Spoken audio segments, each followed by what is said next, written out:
things like their daily checkups, their husbandry, their time for new learning, they had time for playtime, relationship building, and also quiet time too. Just free time to meet killer whales and do their own thing. What we're going to do is focus on one of those other types of interactions this afternoon here with our 3 female killer whales. And then my job is to introduce the whales to you. I'll tell you a little bit more about them as individuals, go into a lot more depth as to how we care for and how we teach and train all the animals, but with a special focus on our killer whales. All right, let's start with some introductions. The whale that's out here on the far left-hand side, this is Malia. Malia will be 17 years old in 2 weeks. She'll have her birthday this March. 17 years for her birthday. That was cool, huh?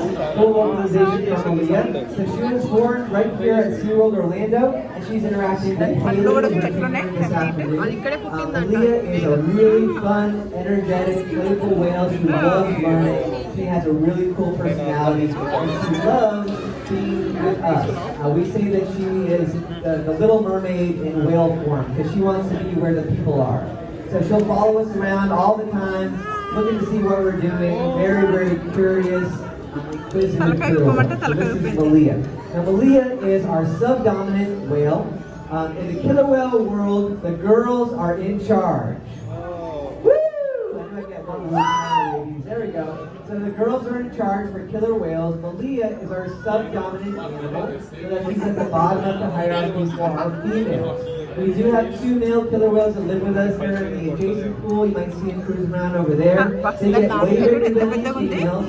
Our biggest guy, his name is Truo, weighs about 8,000 pounds, and they are way at the bottom of the social totem pole. So they are very subdominant to the females. So Malia is our subdominant female, but she is still dominant over any of the boys.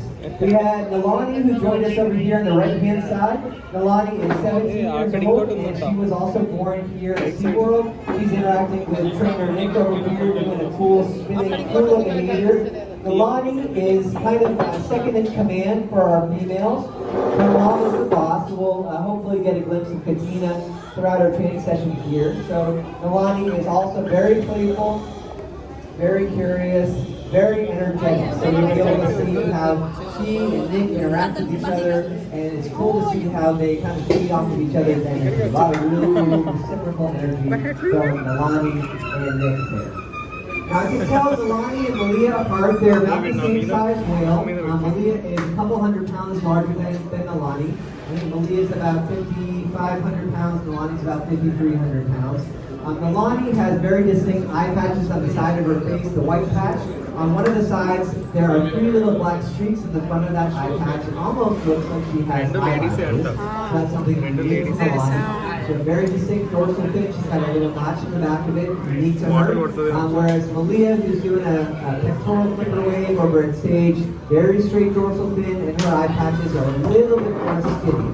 That's how I can tell those two apart. Looks like Mom Katina is doing a husbandry session in the adjacent pool over on the far right-hand side. She's getting her temperature taken. You folks over on the right might be able to get a glimpse of that.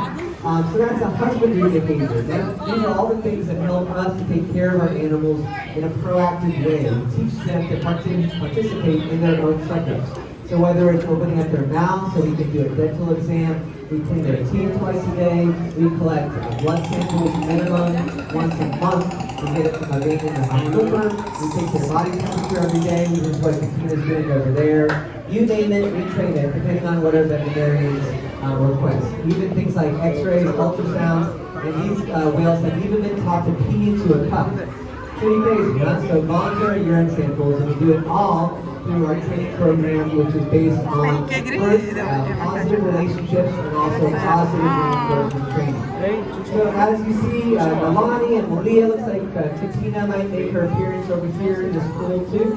I want you to watch the trainers and how they communicate with the whales. We communicate typically with a lot of body language and hand signals. It's like a sign language that we created and taught to the whales. We'll also, if you open up your ear holes, you hear a little bit of whistling throughout the training session. We all have these whistles around our necks. There's nothing special about it. It's just a dog whistle you can buy at Petco or PetSmart. Kind of like that. Every time we blow the whistle, it's our way of letting the whales know, yes, that's exactly what we're looking for. Great job. Come on back to me. You want a prize. And the prize is going to be a different reward each time. We spend lots of time developing strong relationships with the whales so we know what they really like and things that they don't like as much, and we can use those things as rewards in their training.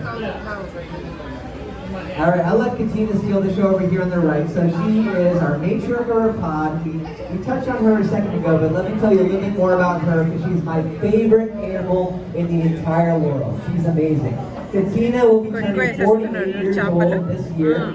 She is a mom of 7 whales. She's had 7 babies over the years, and she gave birth to the very first baby killer whale here at SeaWorld in 1985. The first baby shamu was Katina. She's amazing, an amazing mom, an amazing leader of our whales, and she has taught countless baby trainers over the years too. Very, very special killer whale. Now we can tell Katina apart from the other guys based on a few things. She's a little bit larger. Right now Katina is a very svelte, 5,700 pounds. We're very excited that she is on a really good diet regimen, exercise regimen too.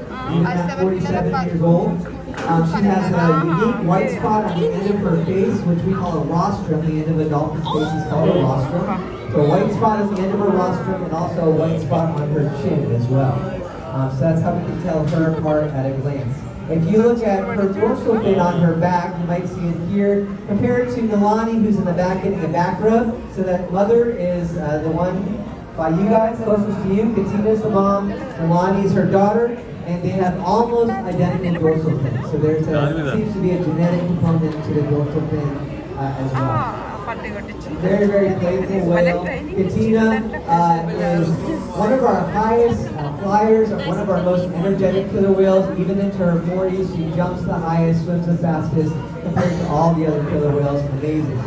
She is not the fastest learner compared to some of the other guys. Some of the other whales pick up on new learning a little bit faster.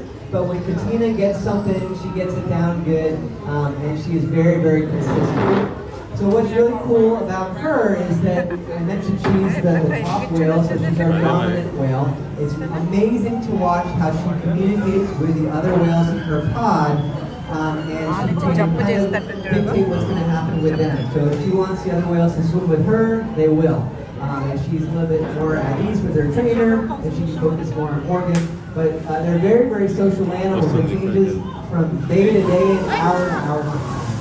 Beautiful jump there from the line, beautiful bow over on the side.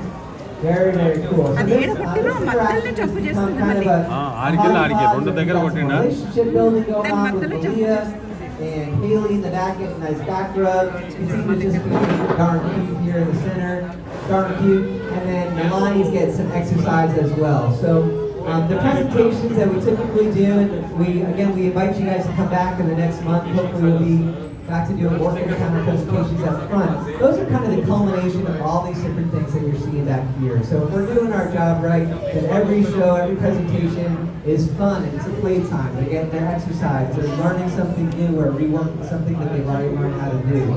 So it's the big culmination of all those elements on a typical day with our killer whales. Some of our favorite things to do are just these cute moments that Morgan's doing here with the children, just these quiet times, developing relationships with them. We have about 15 or 20 trainers on staff with us. We have 5 killer whales. Cool belly reach there. And each killer whale has a team of trainers that interact with them. Our training teams are pretty small so that we can be very clear and consistent with the whales, have very clear communication with each other. And the whales can absolutely tell all of us apart. So they can sometimes even discriminate between trainers. They might act differently with Morgan than they do with me, than they do with Nick and Haley, so on and so forth. So that's why that relationship building is really the most important start of all the different things that we do with our whales to take care of them here in the training that we do. Of course, they get their food as part of our training sessions. Each of these whales is getting between 100 and 200 pounds of food every day. That was a cool spy hop for Malia. But it's really not all about the fish.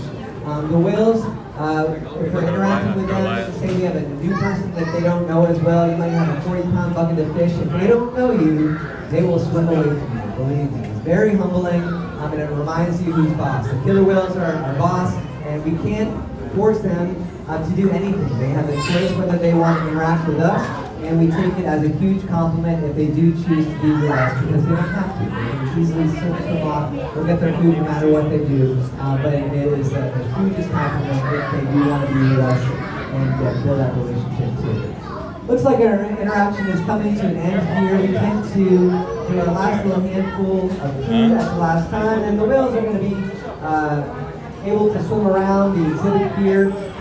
If you folks have any questions about anything that you've seen, about how we care for the animals, about our training program, about the whales themselves, again, my name is Justin. I'm going to do a lap around the perimeter here. Please don't be shy. We love talking about our whales. Otherwise, we're not kicking you out. If you would like to leave, you can exit to your left-hand side. I encourage you to check out the whales at Underwater Viewing if you haven't seen them down there yet.